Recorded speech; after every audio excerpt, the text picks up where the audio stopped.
Welcome to the Behavioral Observations Podcast, stimulating talk for today's behavior analysts. Now here's your host, Matt Sikoria. All right, we're back with the 23rd installment of the Inside JABA series podcast on behavioral observations. I'm joined, of course, by Editor-in-Chief John Borrero. Joining us also to discuss a really fantastic paper in the spring issue is Jeannie Donaldson and Gabby Gomes. This is the paper called Effects of Differential Reinforcement and Timeout on the Unsafe Playground Behavior of Young Children. And again, that is in the spring issue of JABA. I'll put a link to that in the show notes. I'll get that out of the way right as we start here. And there are so many aspects about this paper that are both worthy of discussion and just things that I found really, really interesting. So I am looking forward to getting into this. Before we do that, though, I'd like the audience to have a little bit of background on you guys before we get going. So, Jeannie and Gabby, if you guys can give us just kind of a brief introduction, who you are, where you work, what sort of things you're interested in, and then we can get into the paper. Sure. I'm Jeannie Donaldson. I'm a professor at LSU in both the school psychology and behavior analysis programs. And I do a lot of school-based research in mainstream educational settings. Hi, I'm Gabby Gomes. I am a second-year doc student in Jeannie's lab in the school psychology program. I got my master's in behavior analysis from the University of Miami, and I'm originally from Brazil. I've been really interested in school research ever since I joined Jeannie's lab. Joining her lab was my first experience with this type of research, and it's been really fun. Well, I'm a big fan of Jeannie's work, as longtime listeners will know. And I think was it session 171, I believe. And I'll put a link to that in the show notes if people want to go back and hear the deep dive on the good behavior game. You've done a lot of really great research in that area and in schools in general. So again, I'm going to try not to fanboy too much during this podcast, but I'll apologize in advance. So let's start off about the topic in general of unsafe playground behavior. Was there something specific about this topic that led you folks to say, hey, this is an interesting thing that we should try to intervene on and maybe publish some research about? What was the motivation to get into this? Yeah, before I answer that, I just want to mention that I'm really honored that this paper was selected for this because I listen to a lot of behavioral observations podcasts, but I listen to every Inside JABA. And so it's a real honor to have a paper selected for this series. So and the first author, Liz Linton, unfortunately couldn't be here today, but this is really her work. This was her master's thesis. So we'll make sure to give her credit throughout.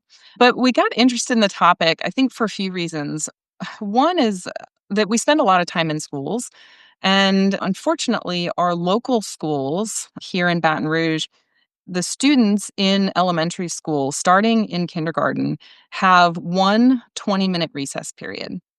This is the only time of the day in the school day that the kids have unstructured play at school and time outside. Now, sometimes teachers work in other things, but this is the only kind of scheduled bit of unstructured time. And so I don't know how you feel about that, but that terrifies me. Kindergartners need to be spending a lot more time running around, engaging in play, and they don't have as many opportunities as they should to do that. So we kind of developed an interest in recess, in part, not necessarily about recess safety, but in protecting kids' recess time. Because what happens in schools is that frequently students lose recess time based on behavior that they engage in the classroom.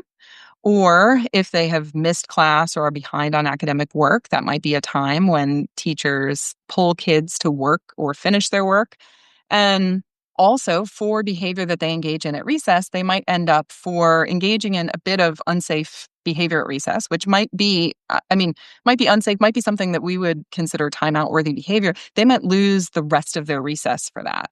And so, in part, we're interested in protecting that recess time. And part of protecting that recess time has to involve ensuring that students are playing safely at recess.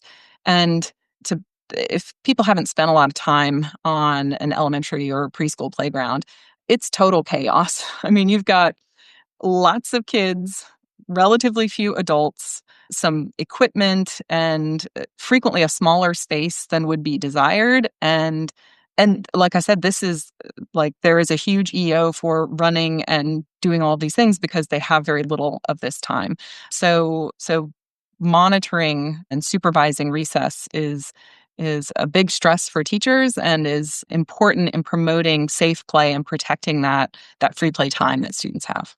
And what do we know about? I know you did cite some statistics about the likelihood of injuries and things like that. Can you give us some of the highlights of what your scholarship uncovered in this area? Yeah, okay. So in the chaos that is recess, sometimes kids are injured. And in fact, between 2019 and 2023, over 460,000 children under the age of 6 were treated in emergency departments for playground-related injuries in this country. So it's a lot of injuries. And when you think about it, those are severe enough injuries to have children sent to the emergency department. So that doesn't cover kind of your normal cuts, scrapes, bruises, and those sorts of things. So it's not uncommon for unsafe play at recess to produce injury and sometimes relatively severe injury. Did you say? And Excuse those, me. Did you oh say yeah, 460,000? 460,000. Now that's in a 4-year period, kids 6 and under only in this country. That's considerable. I'm sorry, I didn't mean to interrupt, but I Yeah. just want to make sure I heard that correctly. Holy smokes! Go right ahead. Yeah, it's a lot. And those injuries are much more likely to happen at preschools, daycares, and elementary schools than when families bring their children to the park. That's a whole different scenario. So and we can get into this if we want to, but I know there's a lot of talk about that we are being overly restrictive on promoting safety and not allowing kids to play in these risky ways that are helpful for development. And I think that's an important conversation to have, but that feels like a very different conversation when you're a parent taking your 1 to maybe 5 kids to the park, as opposed to you were a teacher responsible for the safety of 20 to 30 students at once, and they are on a playground with maybe 60 to 80 students at once. It's just a whole different scenario of what kind of risky play we can reasonably allow, and the risk of injury for risky play just gets dramatically enhanced in school. I see. So I know there's been some work in the behavior analytic literature about this, but not as much as I think what we might think, given the magnitude of the problem that you just described. You think there'd be some proportionality relative to that. But could you walk us through what we know? What sort of research has been done? What works? What we know, perhaps what we know doesn't work, and so forth. Sure. So I think it's interesting too that this is kind of, as we've been doing this work, it feels like a bigger problem than anyone recognizes, and it's been really understudied. And also, to be honest, it's somewhat undervalued in schools too. This is not a time where there's a ton of emphasis on behavioral intervention.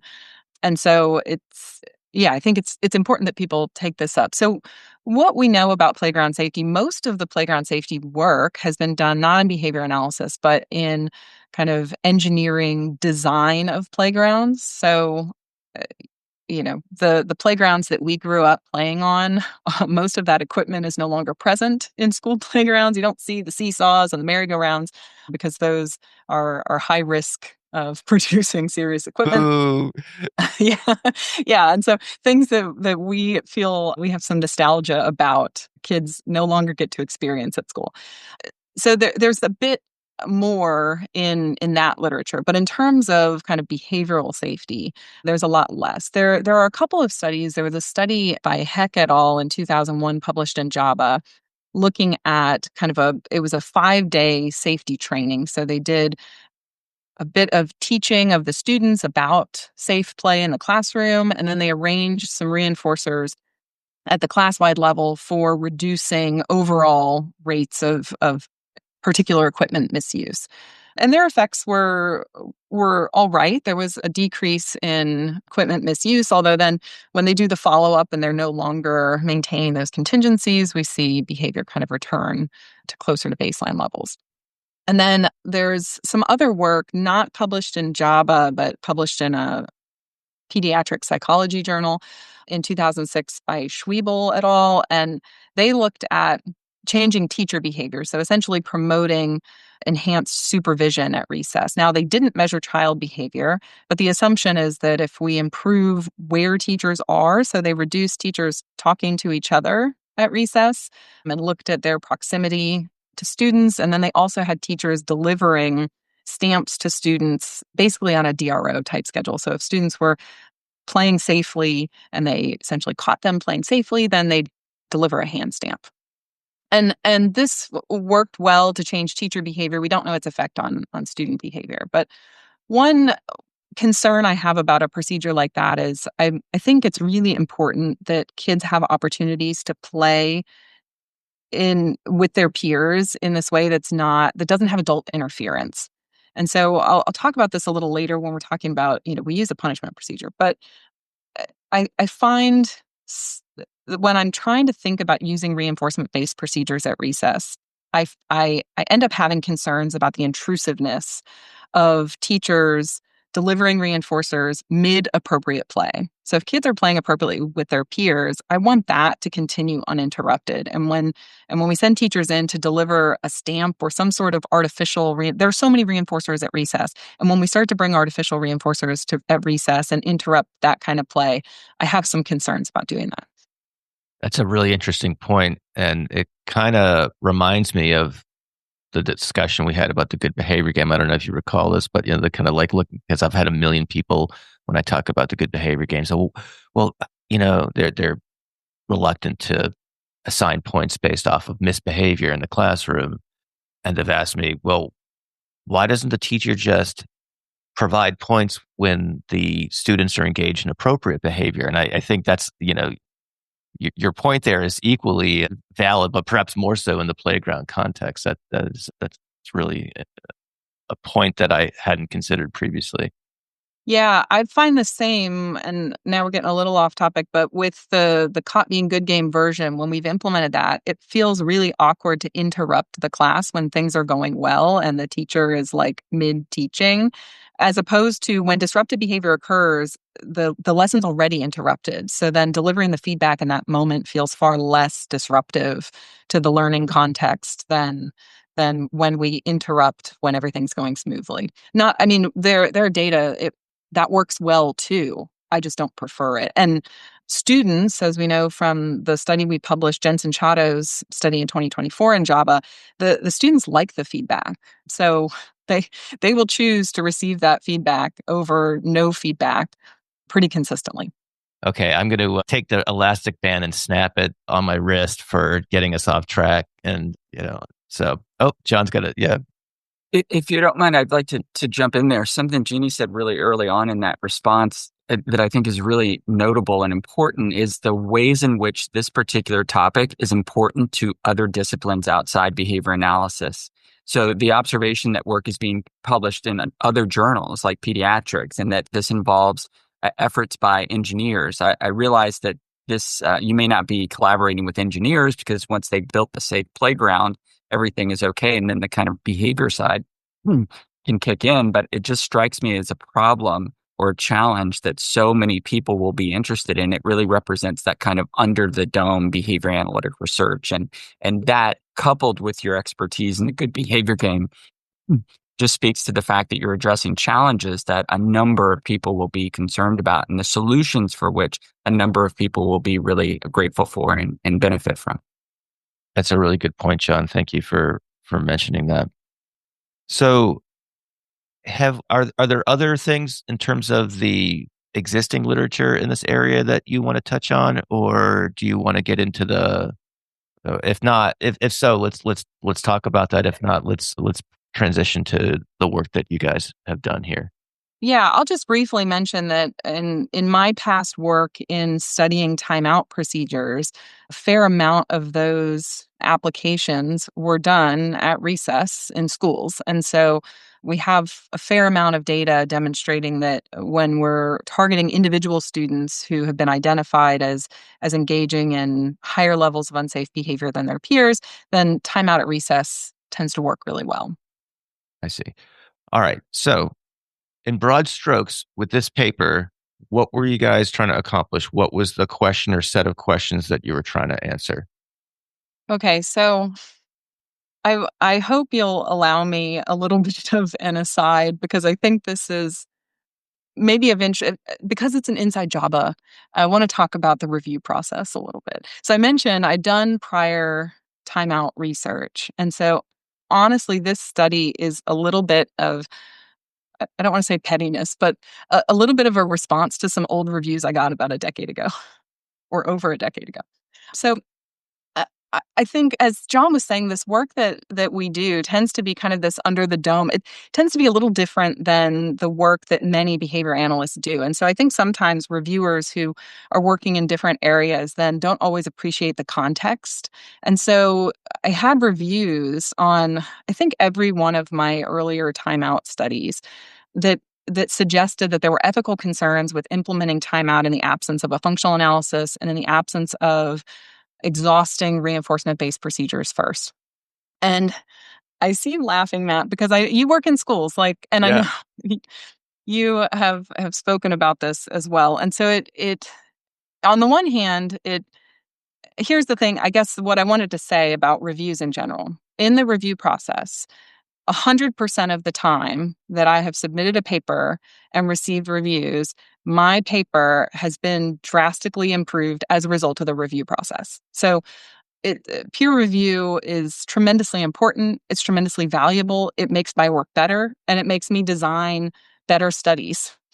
I'm really proud of this work that we published, and it wouldn't have happened if these reviewers hadn't said the things that they said over a decade ago and left me stewing about it. So even when reviewers say things that I disagree with or that bother me, that tells me I need to do more work. Or sometimes it tells me I need to improve my writing so that they get the point. And other times it tells me, well, maybe I need to design better studies that can make people feel differently about this kind of work. So in any case, so in part, this is my response to old reviews.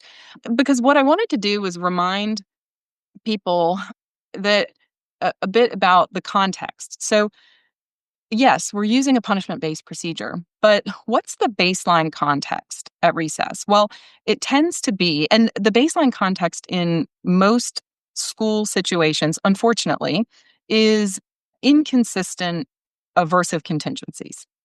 And that, so in baseline, what might happen is you might engage in unsafe play and it goes unnoticed, maybe multiple times over. So nothing happens, or nothing from the adult supervising happens. Things happen. Reinforcers are delivered, like I shove a kid down the slide, I now get to use the slide. But nothing from the teacher happens. Then the teacher catches some instance of unsafe play, is reasonably concerned about it, and then perhaps removes that child from the rest of recess. So we might have situations of more severe punishment than what we are arranging. And also the larger context of recess is it's like a ton of reinforcers, a ton of special reinforcers. It's this special access to equipment, special unstructured time to play with your friends that you don't have at any other time. So you got a ton of reinforcers during time in. Time out, a brief time out, can be a really effective intervention. And as I mentioned, thinking about what the kinds of reinforcement arrangements we might set up, those feel more intrusive to me than the more natural, you've done something really unsafe and you need to take a break. So trying to get at the context, and in part, what we also wanted to do in this study was look at, so we tried a reinforcement-based procedure first. That's the DRO part. So we've got and we designed it in a way that we thought might not be super effective. It's a whole recess DRO, and Gabby will talk about what that looks like. So if you were to look at the DRO literature and look at our procedure, you think, why did you design it like that? Because that's not how I would design a DRO. But we did that for practical reasons. This felt like something, if we're going to do a reinforcement-based procedure at recess, something that teachers could do, something that's not going to interrupt ongoing appropriate play, not going to be intrusive. But if it doesn't work, we'll add timeout, which we had to do for 3 of the 4 participants. And then what we cared a lot about is, well, we as behavior analysts get very concerned about the addition of aversives, and we should be. As I mentioned, there are too many aversives in school contexts, both at recess and throughout the day and in the world of children and everyone. So part of our job is to reduce aversive context. But I think also what we want to know is what is this like? What does it feel like to experience these interventions from the perspective of the participants? Are we saying we shouldn't use timeout procedures even though they're effective because they're labeled as punishment procedures? And if we're saying that, then I think we get ourselves into a problem when we say reinforcement procedures good, punishment procedures bad. I want to know what is this like? What does this feel like from the perspective of the kid? How does this affect their recess enjoyment? Are we wrecking recess when we have a timeout contingency? And what would they choose? If they get to pick what their recess experience is, then how do they want the contingencies arranged? So we asked those questions. And then we also, as an additional measure, looked at the social side effects. And this was because anecdotally, I'd seen with other kids at recess where we implement timeout and then they have to figure something else out. And what they figure out tends to be highly appropriate social interactions with peers, but we never captured that before. So the purpose in part was to look at all of these potential side effects of timeout and capture those. I see. I appreciate that extended context there. So it's I think that it's perfect given that this is the Inside JABA series podcast to talk about how the review process has shaped your research behavior. So let's get into the details of the paper. So can you walk us through, where was it done? Who were the participants? What specifically falls under the umbrella term unsafe playground behavior? Certainly I can imagine instances of it, but I'm curious how that was defined and measured and things like that. So if we can get into maybe the beginning part of the methods section, that would be a great place to start. Yeah, absolutely. I can talk a little bit about that. So essentially, we had 4 participants total. It was Brady, Austin, Travis, and Krim. Brady was a 4-year-old Black male, and he attended a public school in Louisiana. So I wasn't part of the data collection process for Brady. I didn't get to meet him or, see his playground area. But from what I understand, Brady's playground area was a pretty big playground area. They had like a jungle gym playground structure in the middle. And there was about 50 kids out at playground at the same time, which I think it was 3 different classes. And then there was 3 supervising teachers out there at the time. So, and then Karim, Travis, and Austin attended the same preschool, different preschool from Brady. And Austin was 4, Karim was 3, and Travis was 3 as well. And they were all in the same class. So their playground area was a little bit different than Brady's playground area. First is that there was not as many kids out at the same time. There was about 15 kids out their playground, and they had 2 different playground areas that they were out sometimes. One of them was a concrete playground area. They had some playhouses, and they had these little tricycles as well as random toys like balls, dolls, and whatnot spread out in the playground. And then they also had a grass playground area where they would go to sometimes as well. That also had a small playground structure in the middle. They had some swings, they had a merry-go cycle, and a slide. So those are the different settings in which our participants were a part of. So before we begun baseline for all of the participants, essentially what Liz did is that she met with each of these teachers. She talked to them about, what was happening during playground, what were their main issues, what they're concerned about, what were rules that they had during their playground time, and what were really common rule violations. So that's how our rules were picked, essentially. So based on reports from the teacher. So once those rules were picked out, and essentially what those rules looked like was they were related to aggression. So essentially it was no hitting peers, no pushing peers, no grabbing peers, no throwing things at peers or their teachers, as well as some of them were related to playground equipment. So unsafe ways to engage with playground equipment, like no sliding down the slide if another peer is already on the slide, no sitting at the bottom of the slide, or, no jumping off the slide. And then for Austin, Travis, and Karim, they had these little tricycles on their playground. So we had some rules that were specifically for those. So essentially, they weren't allowed to drive the tricycle into each other, drive the tricycle into the wall or whatnot. So those are essentially the rules that we had. So what we did after those rules were selected is that we started our baseline sessions. So before baseline, we asked the teachers to tell our participants like what the rules were, and then they just conducted like their playground as usual, their recess time as usual. They were encouraged to, react to all these unsafe things on the way that they typically would. And essentially that consisted of some reprimands. And teachers did say that sometimes they use timeout, but we didn't observe timeout during baseline with any of our participants.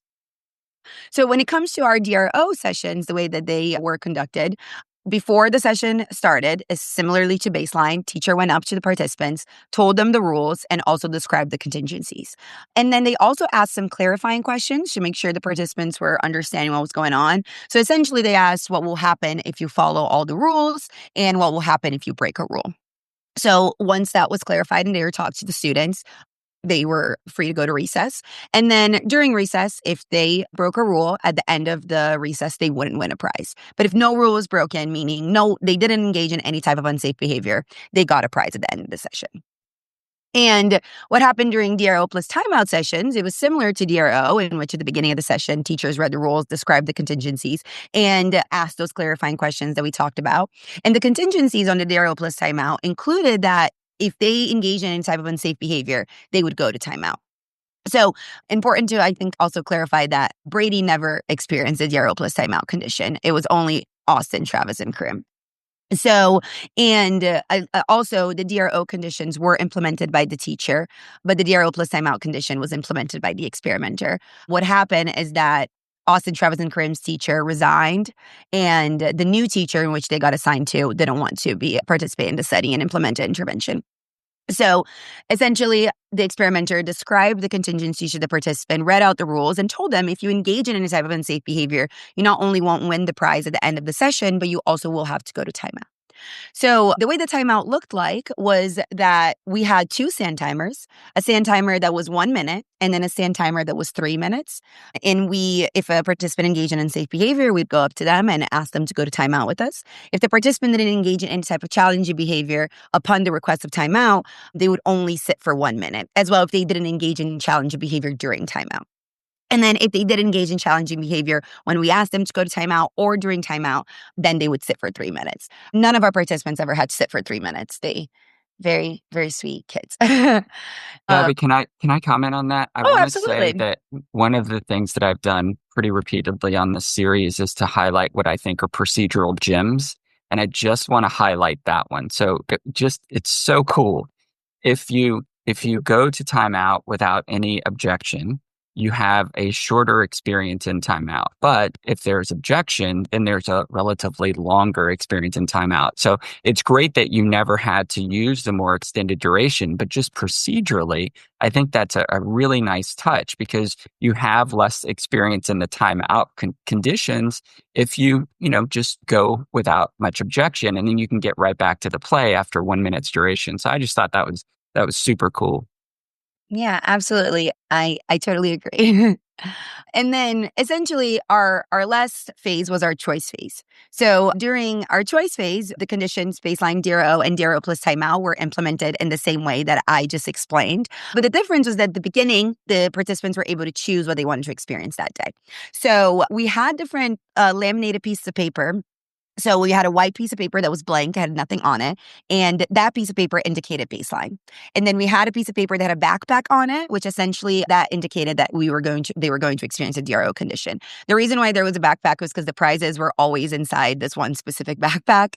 And then our DRO plus timeout condition was indicated by a piece of paper that had a backpack and a stand timer on it. So at the beginning, we would ask the participants to choose what they wanted to experience for that day. And then we would also explain what each of those meant. Once the participants chose, then that's what they would experience for the day.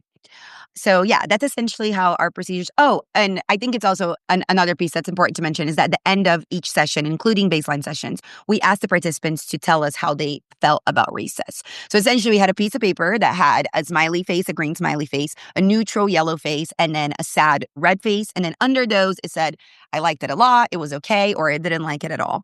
We would go up to each participant and we individually ask them, how'd you feel about recess today? And then they were able to make that selection depending on how they felt.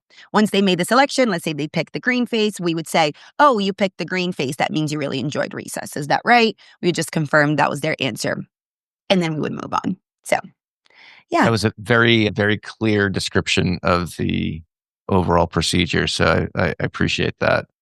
Absolutely. And again, I'll link the actual paper in the show notes of the episode. So if folks want to retrieve that over at Behavioral Observations, they can kind of read along and go into, refer to it for more detail. But that was really concise and informative.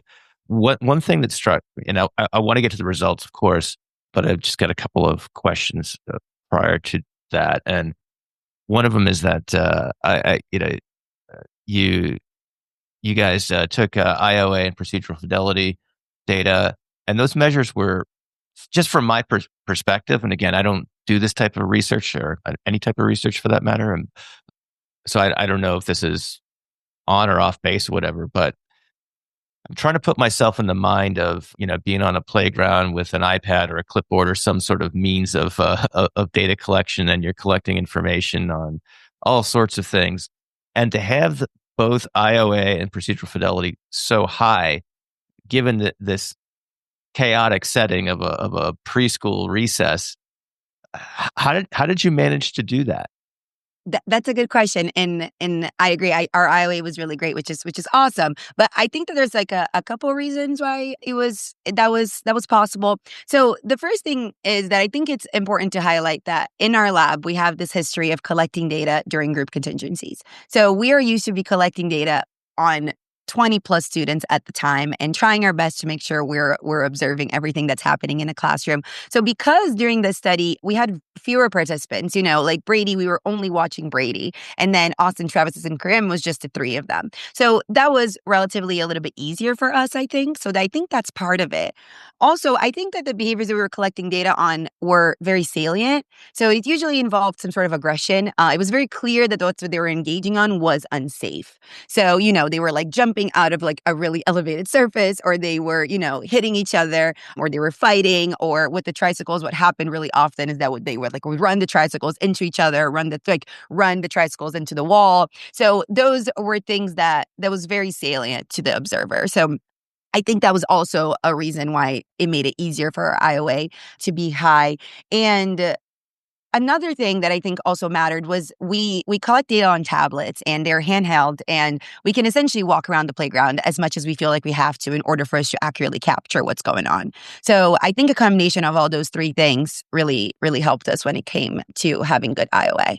Okay, so this is doable for mere mortals, is what you're saying. I think so. All right. It didn't seem like it from the description, so I'm glad to know it is indeed possible for the rest of us. All right, all kidding aside, how'd this pan out? Walk us through the results, please. All right. So in terms of the main effect, so on unsafe behavior, for Brady, as Gabby mentioned, we never had to implement or add timeout to the DRO. So in baseline, he's engaging in relatively high levels of unsafe play. Most of his behavior was aggressive behavior. I did observe some of Brady's sessions, and so he was a kid that, there were lots of kids on the one single piece of equipment, and if a kid was in a location that he wanted to be, he might just yank that kid off. And then we implement the DRO contingency and immediate elimination of unsafe play. We did have one session where he failed to earn and did engage in several instances of unsafe behavior at recess. But other than that, all of the other sessions are at zero. He's consistently earning the reinforcer and consistently maintaining safe play throughout recess. One thing to note about Brady, and I guess this kind of adds maybe a little bit to the context. So our students, so Brady was attending a local elementary school. He was a kindergarten student. We had a reversal to baseline that was very brief. It was only 2 sessions, and then there were no more data. And the reason for that was that Brady engaged in unsafe behavior on the bus and lost access to transportation to school. His mother had no other means to get him to school, and so he did not attend school for the rest of the school year. And to me, I mean, that's just a horrible tragedy. That shouldn't happen to kids and we need better solutions. But it kind of emphasizes the context where the data are taking place. That these are schools that are serving kids in high needs areas who not only have behavioral challenges, but there are many community challenges that their families are facing. Anyway, okay, so that's Brady. So DRO worked really well for Brady. Then for Austin, Travis, and Kareem, DRO did not work so well. And what I mean by that is that they all were successful on at least one session of earning the reinforcer and having 0 levels of unsafe play. But then they were consistently unsuccessful, engaged in some unsafe play, and did not earn the reinforcer for several consecutive sessions. So then we moved them to the multi-element comparison, comparing all 3 of those conditions. When we added timeout to DRO, we see an immediate decrease for all of those participants. Actually, in the first session that included timeout, they engaged in 0 instances of unsafe play, meaning that just the threat of timeout was sufficient. But eventually all of them did contact going to timeout, experiencing the timeout contingency. But we see consistently low levels of unsafe play in the DRO plus timeout condition and consistently higher levels in the DRO and the baseline sessions. The other thing that Gabby mentioned that I think is really important, and this highlights maybe what John caught on to with our timeout procedure. So I love this timeout procedure that we've kind of developed and refined over time. But none of our participants had to flip the second SAN timer and stay in timeout for longer than 1 minute. And this goes back to what I was saying at the beginning of part of what we are trying to accomplish as a larger goal is protecting kids' recess time. And so I'm very conscious about how long kids are spending in timeout because minutes in timeout are minutes of this valuable recess time lost. And when we looked at how long these participants spent in timeout, collectively, they spent a total of 6 minutes out of the 332 minutes in that condition in timeout. So they're losing very little of their recess for these tremendous effects on safety. And so that is a really important metric to me because if kids are having to go to timeout repeatedly, they're spending longer durations in timeout and losing. I mentioned in our public schools, kids get 20 minutes of recess. So if you have to flip that 3-minute SAN timer and you spend 3 minutes in timeout and you do that 3 times, you've lost half your recess. So that to me would not be a great outcome. Fortunately, we did not see that, and kids spent very little time in timeout, lost very little recess for what I would consider really important improvements in behavior. Okay, so that's the kind of primary measure. Yeah. Let me ask a question here. So were any of the students, shall we say, reluctant to go to timeout when you implemented it? I have experienced that just as a practitioner, usually with older, elementary age, we're talking about preschoolers here who might have a higher level of cooperation with with adult directives. But yeah, I'm just curious if you can imagine if someone's engaged in this raucous play of, demolition derby via tricycle, which sounds like great fun to lots of little kids. Going off the timeout might be something that one might resist, particularly if you have a repertoire of aggressive behavior, and perhaps, not a great repertoire of following directions and cooperating with adult directives and things like that. Yeah, I think Gabby might be able to tell you better what it looked like when they were implementing those sessions. But I do remember that there were concerns with Austin prior to us implementing timeout because his teachers had implemented timeout. He hated timeout, engaged in lots of challenging behavior during timeout when teachers implemented it. And so there was some worry about how this was going to go with him. And it's my experience that preschoolers regularly refuse to go to timeout. I've had preschoolers run away and hide under playground equipment.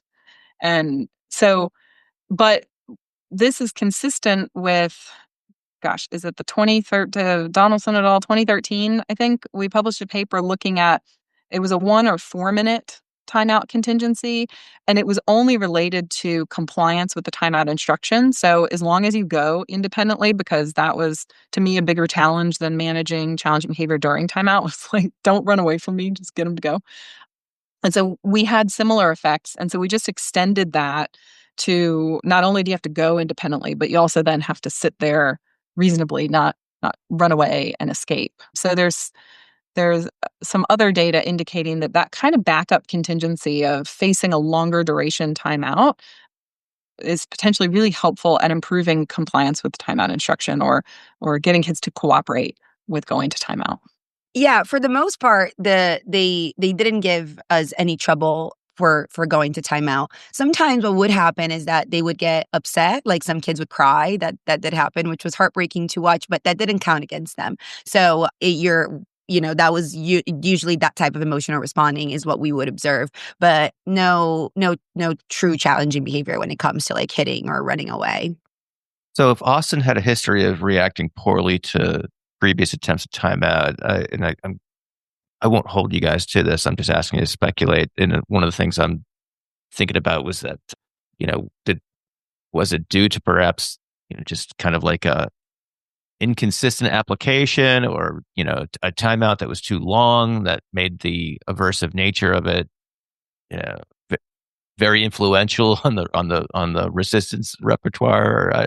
Do you have any ideas as to why previous attempts at using timeout were unsuccessful with this participant? I do think that it is true and what you said in the sense of like the timeout was inconsistent and it was for really long periods of time. So an example of that is that, for instance, one of our procedural fidelity sessions is a little bit lower for Austin specifically because his teacher did put him in timeout for doing something that wasn't necessarily a rule violation. He was laying on the grass, so he was put in timeout for laying on the grass, and he was in timeout for the remaining of recess period, which was 9 minutes. And keep in mind, their recess was usually 16 to 20 minutes. So 9 minutes is a really long time to be in timeout out of like, in general is a long time. But if you really think about like if they were only out there for 20 minutes max, 9 minutes is especially a really long time. So I do think that might be a big reason why it was so much harder for him to go to timeout prior. Okay, got it. So, Jeannie, I think I derailed you from your discussion of the rest of the results. I'd like to talk about the interaction data and maybe because I want to have a separate discussion about choice, which I think is really important here. So if we can reserve that for maybe the last data set to discuss. And again, just for listeners, I will have I can't cut and paste the entire article, all the graphs and things like that. But I would encourage people to go look this up, and I will try to put some visual aids to this on the website where I can. But you guys are doing a great job verbally walking us through this too. So go right ahead. We also have all of the data and R code and everything in an open science repository. So the link is in the article, but I can share the link and so people can freely see the figures through OSF. That's another aspect of this that I think is also noteworthy, but that's a whole other. I'll stop interrupting you so we can continue with this paper though. So, okay, so we looked at positive and negative social interactions, and actually before I get into the data, I'll let Gabby talk a little bit about some examples of what those looked like.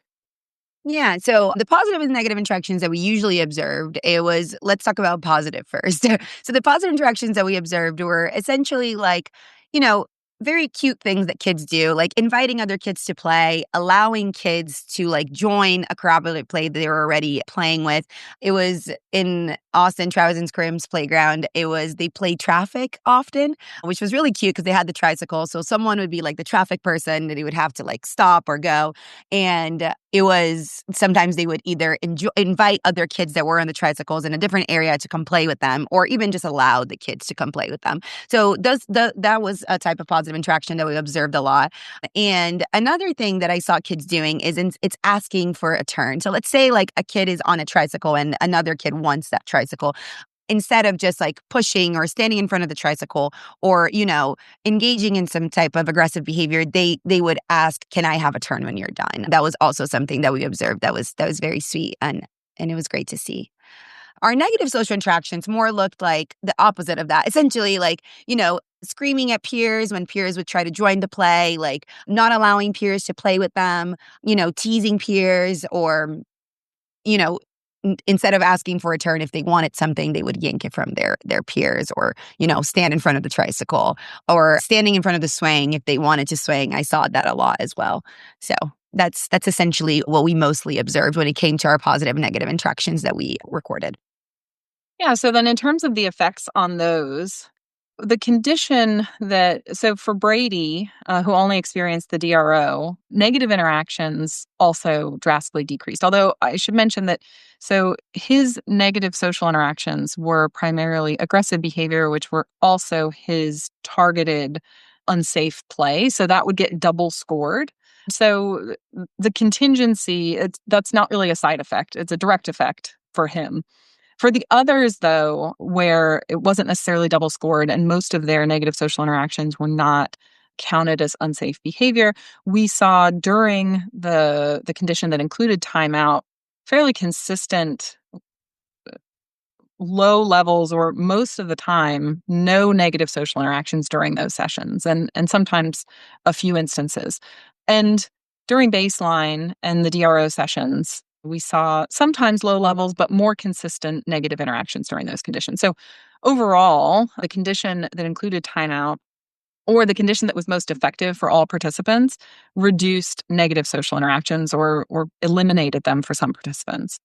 And then in terms of positive social interactions, we see the kind of the opposite effect. So either positive social interactions increase during both the DRO and the DRO plus timeout conditions, or in some cases, like for Karim, we saw the highest levels of positive social interactions during sessions that included a timeout contingency. And so this was, as I mentioned earlier, something that I had observed anecdotally from other research, timeout research I conducted at recess, that essentially kids, when the threat of timeout is impending, they figure out other ways to interact with their peers, and they figure out those ways really organically. And as Gabby was mentioning, it's really cool to see, because kids who get referred to us for this research tend to be kids who are struggling socially at recess. And then once we reduce their challenging behavior at recess, we also see these really lovely improvements in their interactions with their peers. And we don't have to do any sort of like social skills training or teach them scripts for how to include other students. They just figure it out on their own. And so that to me is a really nice bonus and not necessarily timeout specifically, but I think just a function of, I can't do these other things. I want to ride the trike, and if I do this, I'm gonna end up going to timeout. So I have to figure another way to get the trike. And the way that they figure out tends to be an alternative appropriate response. It really makes sense to me that you have included these measures. But again, I think that this is one of those procedural gems. So I think it may be clear, but could you just explain what was the motivation behind taking these measures? And I'm wondering perhaps if this might have been a latent response to peer review that you experienced 10 years ago. But if you could elaborate on what it is that motivated you to get these measures, I think that would be helpful. Yeah, I think it kind of goes back to that, people had been expressing, and I don't mean to suggest that I'd also received lots of comments about people liking my timeout research. So it's been a mixed bag of feedback, but reviews that suggested ethical concerns are the ones that really I thought, wow, you just got to see what happens at recess when we do this, and you'd feel so differently about it. And so to me, as a researcher, seeing it means seeing it through the data. Now, I think in future studies, I'd actually like to capture richer data in terms of social interactions. We have these two broad categories. And so we can tell you, Gabby can relay these stories of kids including other kids, but we don't see that in the data. So I think even richer capture of this is important. But yeah, to me, this was really important because it's, when we're considering implementing a punishment-based procedure, then we need to be concerned about what are the potential side effects of doing that.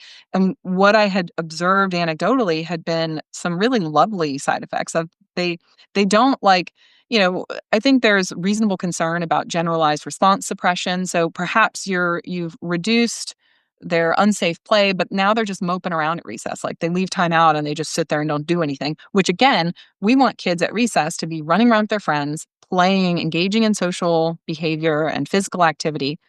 That's the value of recess.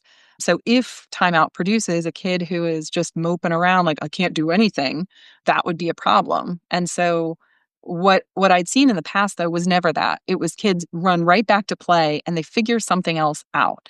And the kid that, in baseline is stomping on the sandcastle of his peers isn't doing that anymore and now has friends. So yeah, so I really wanted to capture that and in part to make sure I could trust myself, because it's one thing to have these experiences and feel like this is what I think I see happening.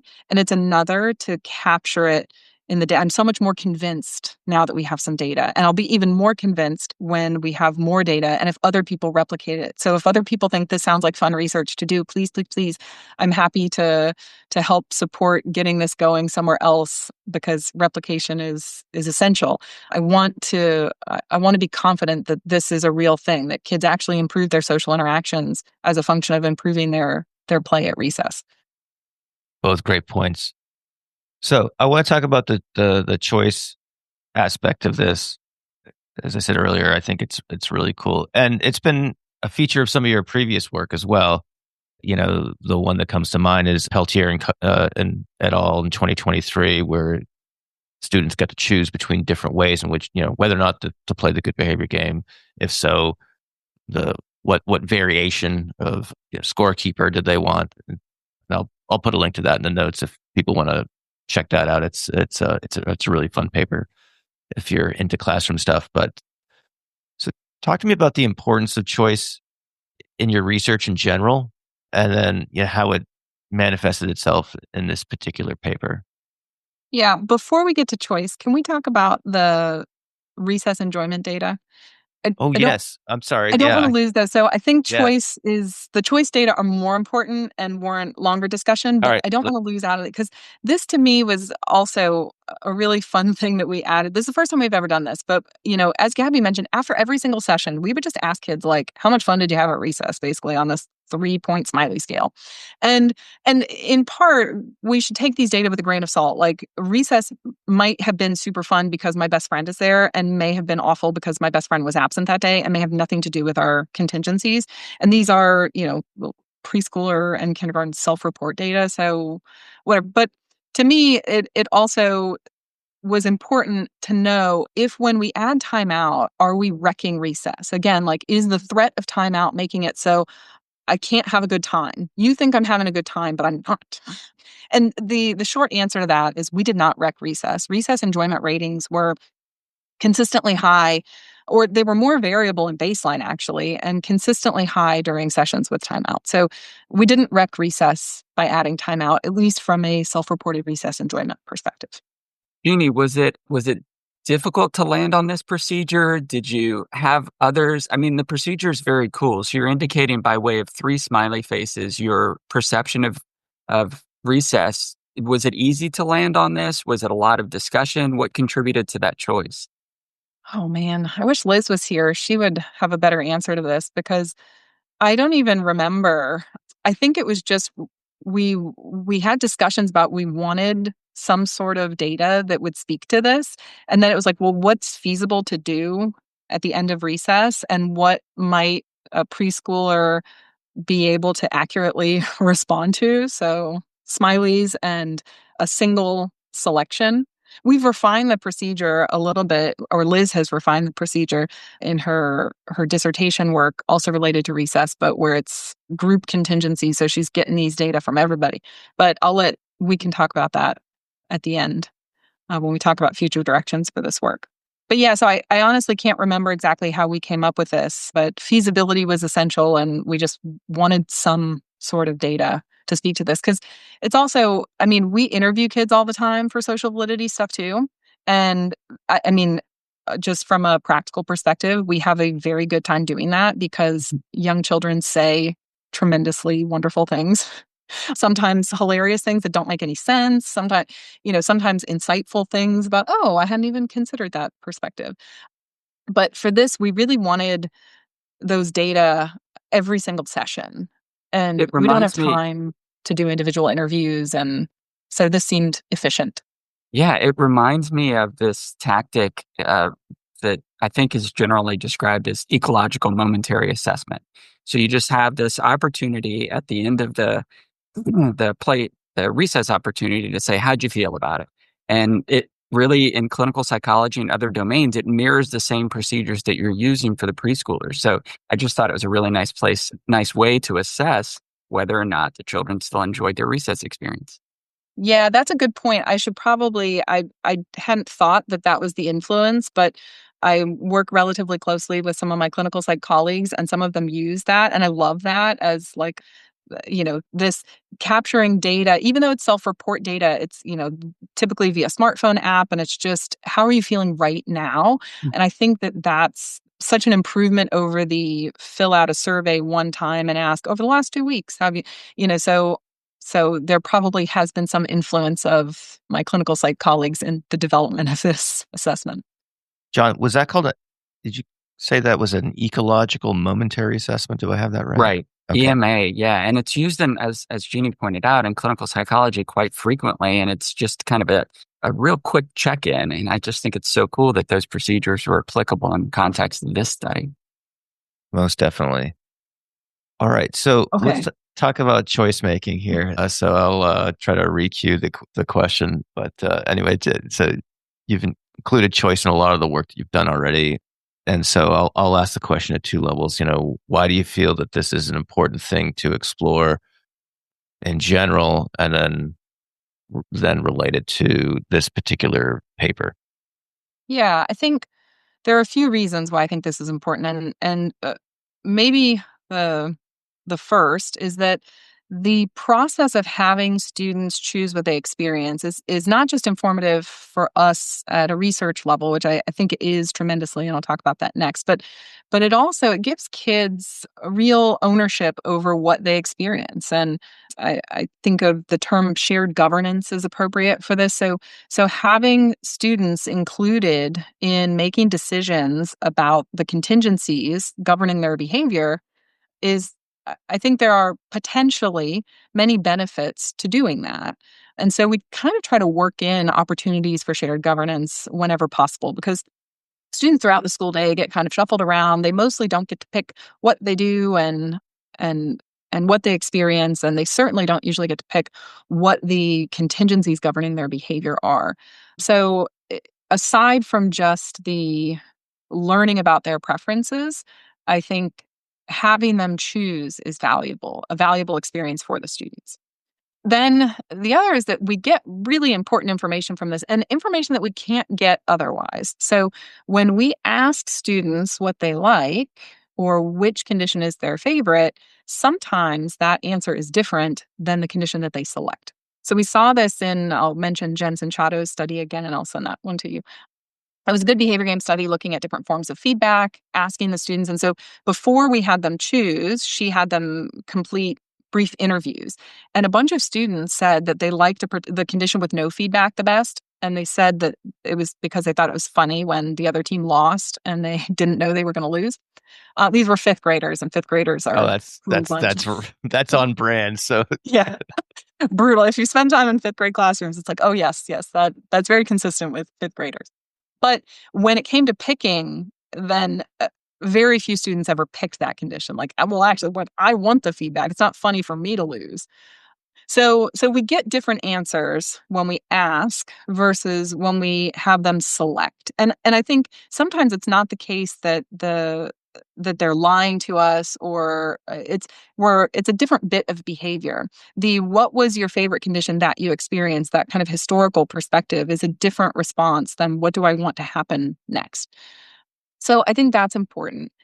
And it also, in this study and in some prior research, it gives us an opportunity to discover whether procedures that we or others as professionals might label as procedures we should not use because they are punishment-based procedures and therefore they are bad, it gives us an opportunity to see, do the people who experience them think they are bad, and do they work to avoid them?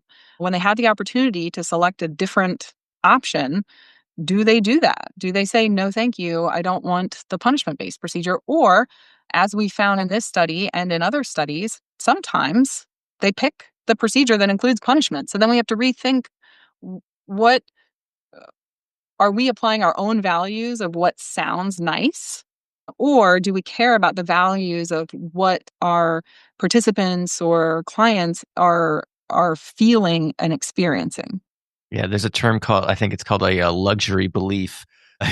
Where those of us here on the Zoom screen, might have the luxury of being able to say, oh, that maybe we ought not to use timeout or something like that. Whereas it's a very effective and one might even say compassionate way to, in this case, maximize enjoyment and participation at recess.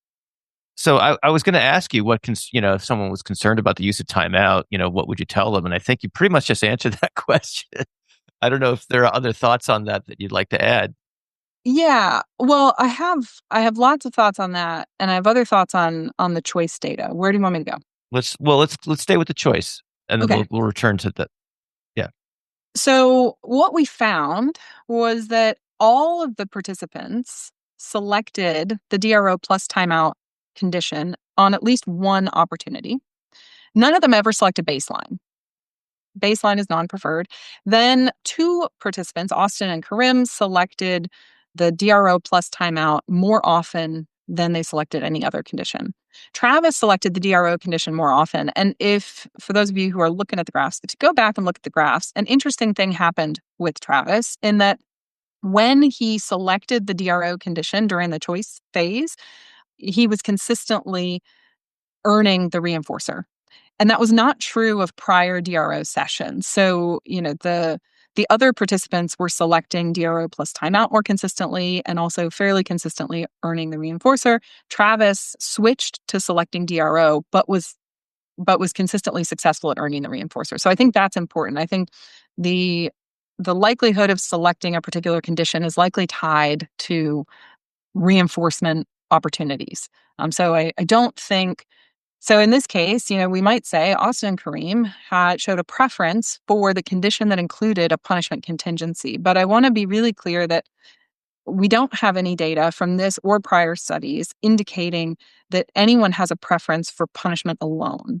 So in all of the studies where we have data that individuals select a condition that includes punishment, it also includes reinforcement opportunities. And in general, the folks who select the punishment, the contingency that includes a punishment component, also obtain more reinforcers in that condition. So it's a little more complicated than like people like punishment. I don't think people like punishment, but sometimes we like what punishment affords for us. I'm willing to have this punishment contingency looming because it allows me to function better. It allows me to obtain more reinforcers in the long run. I appreciate you highlighting Travis's data there. I missed that nuance in my read of the paper. So that is really interesting. And well, you may have missed it because we didn't highlight it too much because we can't.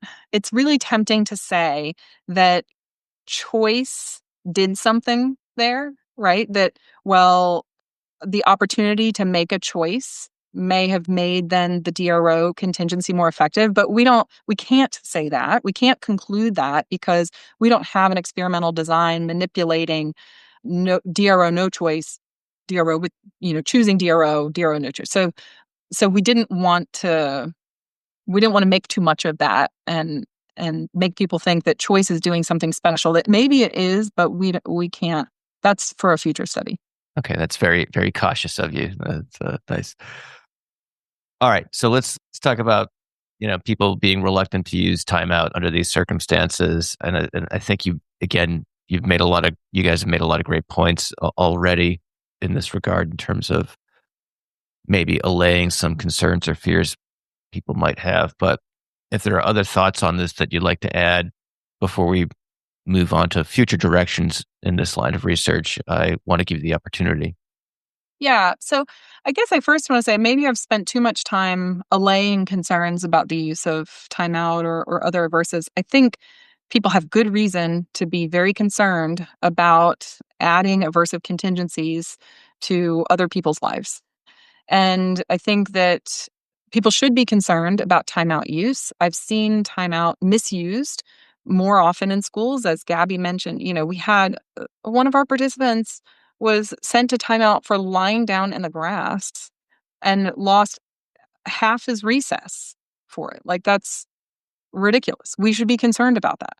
So I think being concerned is good.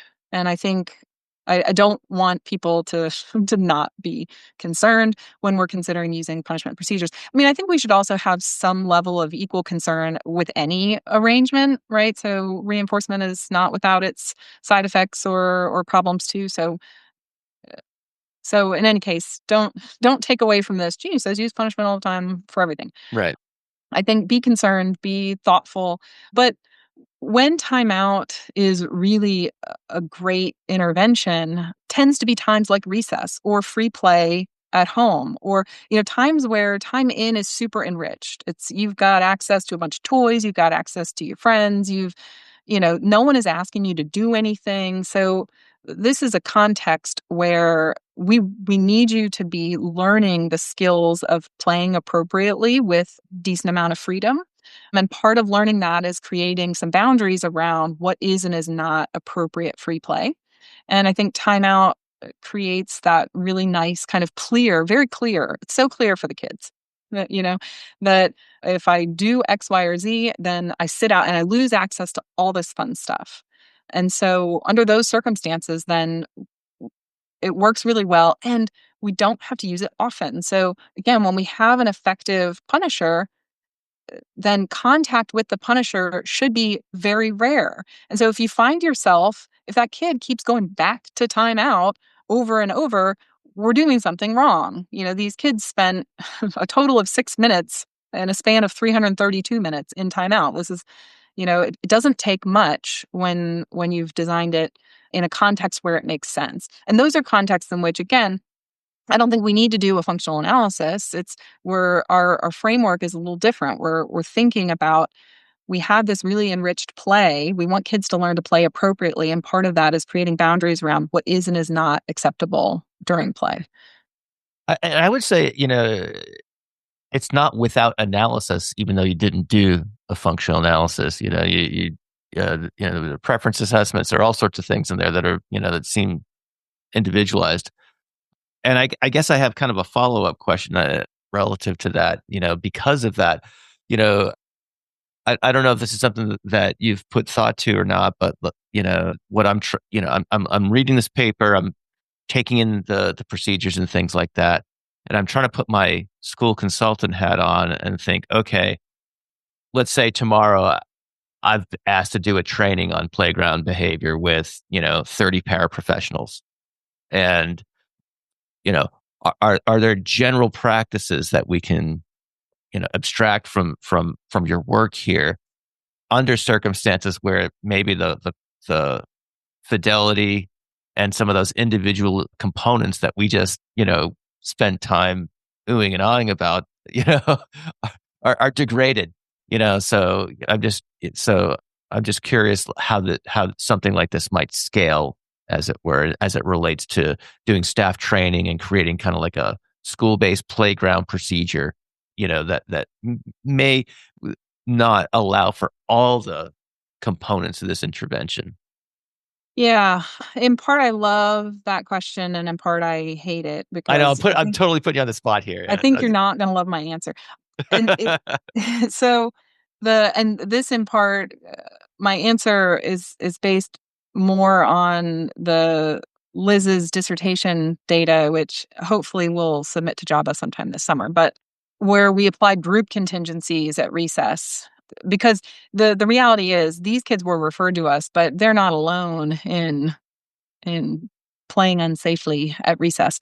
So it seems like what teachers and paraprofessionals really need is something that is more scalable for everyone. And the reality is, so Gabby implemented many of those sessions as did Liz, and it is stressful to manage the behavior of a ton of kids at recess all at once. And so I think I'm in part, I can give suggestions for, we saw great behavior change, but it was a ton of effort. I mean, even Liz and Gabby would go for these sessions, implement the sessions, and then report like, I'm so exhausted, I'm so whatever. But that's not, teachers are in the classroom with those kids all day, managing behavior. Then they get out to recess. It's chaos. If we are asking them to implement what are at recess, the interventions are more effortful. In the classroom, like, you're already, the good behavior game is less effortful, I think, in the classroom, right? So we're embedding this. You've designed a lesson. We can embed it into the lesson. You're already doing things as a teacher. But at recess, what we find is a lot of times teachers are kind of taking a break. And I don't mean that. I want to be really careful about how I talk about teacher behavior, because teachers are under, I mean, a tremendous amount of stress, and the burdens we have placed on teachers and the behavioral challenges that teachers are facing now seem to be greater than ever. And they still have inefficient or insufficient training and managing behavior. So this is not a blame the teacher for not overly supervising recess. But so I think when we're talking about rolling this out for teachers or paraprofessionals, we need to think about what are ways that we can incentivize implementing these kinds of interventions at recess, because just telling them, here's a thing that works, is, I think, not going to be good enough. Like, we're going to need to make playground safety a priority. And by that, I mean, put some money or other perks behind doing a better job of managing recess. Otherwise, I think it's an unfair expectation to ask teachers to implement these effortful interventions at a really chaotic time in the middle of the day. We're in the South. It is hot. These sessions are sweaty. And so I don't have a great answer to how we improve this. I had a conversation with the principal we've been working with, who basically said the same thing. We now have data from multiple years showing that you can improve safety on the playground. I need my teachers doing this. What? And I'm like, you're going to need to pay them more, or do, like, we can't just tell them do this. It's a lot of work. I see. Well, that's fair. And, I guess at the very least, this is something that might be helpful on an, or no, it's clearly helpful on an individualized basis. So if someone has a referral for, a couple of students who are engaging in unsafe behavior, this represents something that an analyst can go to the literature and say, you know what, I can draw some inspiration from these procedures.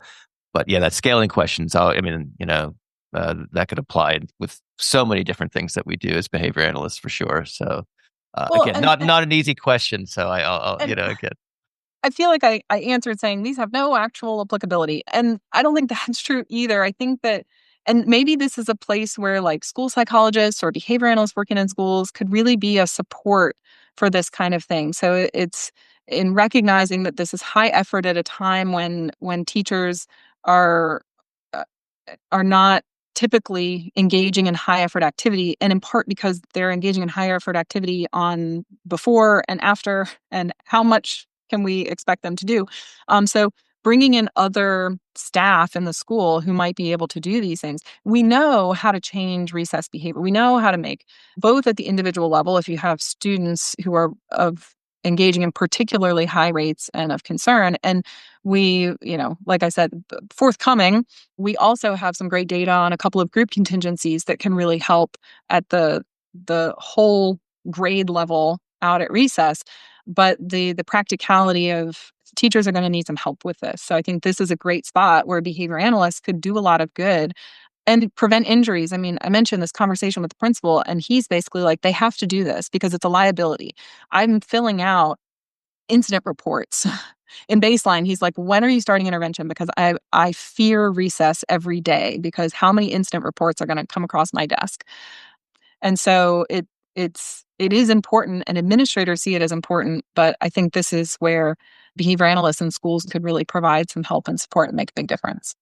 And I think it's just really important to point out here that, and I think the listeners will benefit from hearing this, you're attempting that scaling. So you are gathering those data to tell us where there are going to be challenges. But when we opened, we talked about 460,000 ER visits across a 4-year period. So I think the matter of scale is one that really requires attention. And I'm so glad that you all are addressing that. pointing to what barriers and challenges exist to produce that upscale, I think is essential to reaching that terminal goal of having this applicable on mass. But yeah, that's a good point, John. So I was going to ask you what's next on the research agenda. And again, I think you've already started to answer that question. Are there other things that you and your team are looking at that you haven't mentioned yet? Gabby's doing some really cool work on synchronous schedules of reinforcement. If you want to talk about that, Gabby. Yeah, I can talk about it a little bit. I mean, it wasn't in the playground. It was inside the classroom. And we were looking at also reducing rates of rule violations during independent work periods. So we use synchronous schedules of reinforcement to attempt to reduce those rates of rule violations and increase, in general, the percentage of time in which students spent during that session following these rules that we collaborated with the teachers to come up with. So, and we got really great results. So I'm excited. All right. Well, when both of those studies get published, Jeannie knows how to get in touch with me. We'll have you back on the show to We just dig got into the those. proofs on that one. That one will be in the next, I think, summer issue of JABA, right, John? All right. Very cool. Very cool. Well, I could sit here and continue asking questions all morning long because there's so many. Again, I failed in my attempt not to fanboy this article utterly, but we need to draw this conversation to a close at some point or another. Are there any other aspects of this paper that you want to mention? Otherwise, we can conclude this installment of the Inside JABA series. I guess the only other thing I want to highlight is come back to those choice data that although there's past literature indicating that sometimes individuals have a preference for a condition that included a punishment component, I was genuinely shocked that these preschool kids picked the timeout condition. So I think really it really challenges our assumptions about what people want to experience. And so I think that part, kids selection surprised me consistently. And maybe I need to quit being so surprised, although I think that's part of the fun of getting these kinds of data is it's surprising and that's interesting. But really considering removing my own thoughts about the acceptability of procedures and allowing the people who are going to experience them and the people who are going to implement them. But in this case, we were focusing on those who experience them, really letting their choices drive our thinking on what's acceptable and what's socially valid to implement. I wonder if that's due to encountering aversive stimuli is just kind of it's an unavoidable part of life. In many respects, quite natural, not necessarily programmed aversives or anything like that, but, and yeah, maybe we shouldn't be surprised where, folks outside of our own, kind of very specialized worldview would, find these things acceptable. Yeah, I think too, there's the difference between consistency and contingencies and the inconsistencies of baseline. I think there was a kid I worked with in that 2013 timeout study. I was working in his home. And so it was like this free play. We would be playing with blocks or trains or whatever he wanted to play with. And in baseline, he'd steal toys from me. He'd throw toys. And he just did not enjoy playing with me and would ask me to leave, was ready for sessions to be over. Then when we moved to the timeout condition where the contingencies were super clear, if you do X, Y, if you grab a toy from my hand or you throw a toy, you're going to go to timeout. We then had a ball. He loved playing, wanted me to stay, would cry when sessions were over. And that was, again, kind of one of those early experiences that thought, I didn't capture any of that in the data collection, but this felt like this kid who was largely, and I spent time with him at school too, not in a research context, but I could tell like he was kind of an unhappy kid at school, an unhappy kid at home. And then you put these really clear boundaries in effect and implement them tremendously consistently. And he's like so much happier. And it didn't seem to matter that the contingency was a punishment contingency. Again, he experienced it very infrequently because that's kind of the beauty of arranging an effective punishment procedure. So it wasn't like he's going to timeout all the time. He didn't love timeout. Nobody likes timeout. As Gabby said, kids cry in timeout. It is not that timeout is good or fun. It's that I think that consistency in boundaries is really safe and comforting for kids. And so I think sometimes what kids might be selecting when they're selecting a punishment-based procedure, in addition to it affording more opportunities for reinforcers, I think it might afford more opportunities for reinforcers that we're not even as aware of, as not just the prize that we've added, but more natural reinforcers that come with the comfort of, I know exactly what's going to happen when I do X, Y, or Z, and what's going to happen when I do these other things. That is a really insightful observation. And man, we could do 10 podcasts on the importance of setting boundaries and how that, can promote overall happiness and reduce anxiety and things like that. But again, I will try to rein in my instinct to continue the conversation along that line. We can have it some other time. I'm so grateful that you guys are doing this work, supporting behavior analysts in schools, supporting, and more importantly, the students and the staff who work there is huge. And it's something I'm hopeful to see more of in our field. So congrats on the paper. Again, folks, go to behavioralobservations.com for the show notes.